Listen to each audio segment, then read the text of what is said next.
Hello mga kababayan. Welcome back to my channel. So, ngayon ay may isa akong tao na na nag-request nag-request na sabi niya sa akin. Actually, siya yung principal namin dito sa school. Nakikita niyo, dito ako sa opisina. So, ito ang background ko ngayon. So, ang sabi nung principal namin, "Sir, gumawa ka ng tutorial, step by step process kung paano mag-scan." So, ngayon pa lang, ang tuturo ko sa inyo ay kung paano mag-scan. 'Di ba? So, ang gagamitin natin is itong nakikita niyo dito sa tagiliran ko na Epson L3110. So, again, hindi po to sponsor. Yes. So, dito, paano ba tayo mag-i-scan? So, ngayon, papakita ko sa inyo yung pagkakasunod-sunod ng proseso. Tapos, yun lang. Actually, napakadali lang niya, pero kailangan mo lang maghintay. Yun, maghihintay tayo. Sige, so samahan niyo ako habang ginagawa natin to. So, peace yo! So, ayan. So, ito yung ginagamit ko.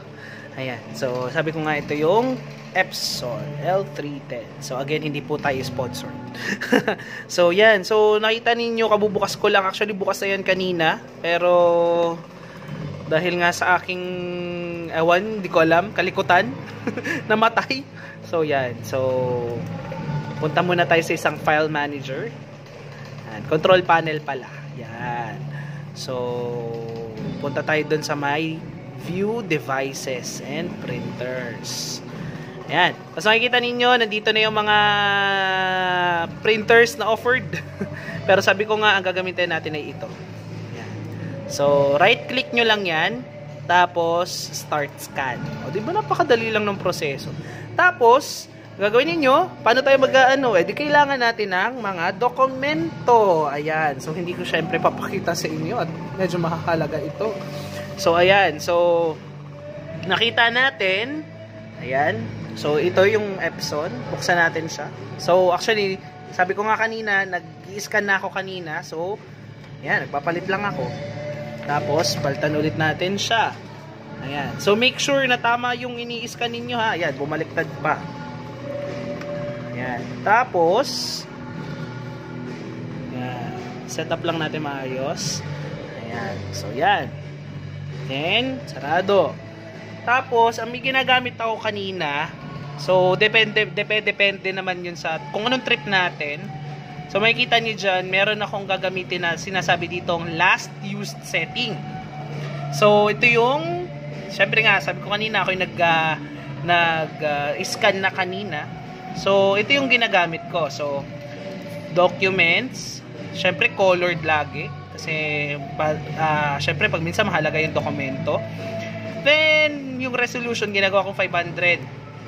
Para sa mga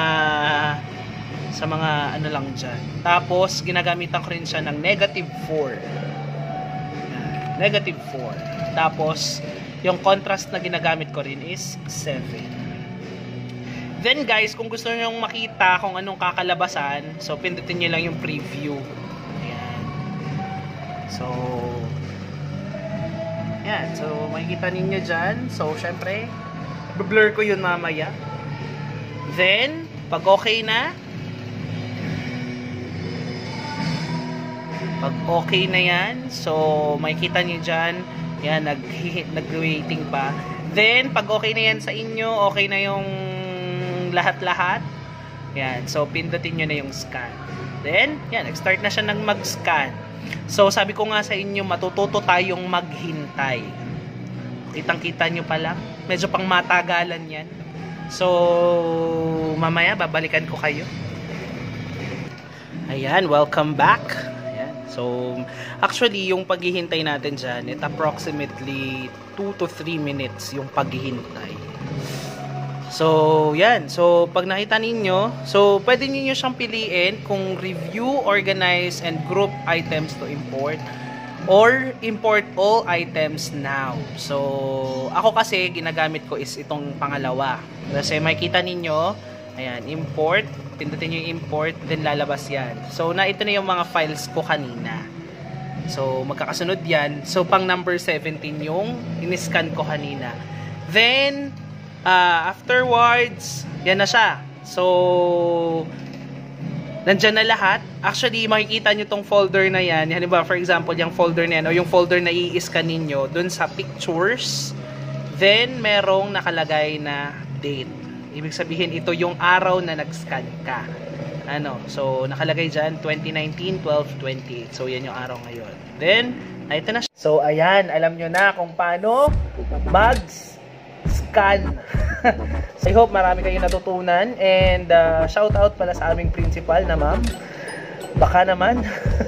So, maraming salamat guys. And, please like, share, and subscribe. So, subscribe ka na para lagi kang updated sa mga ipinopost ko videos. Thank you, and kita-kits next time.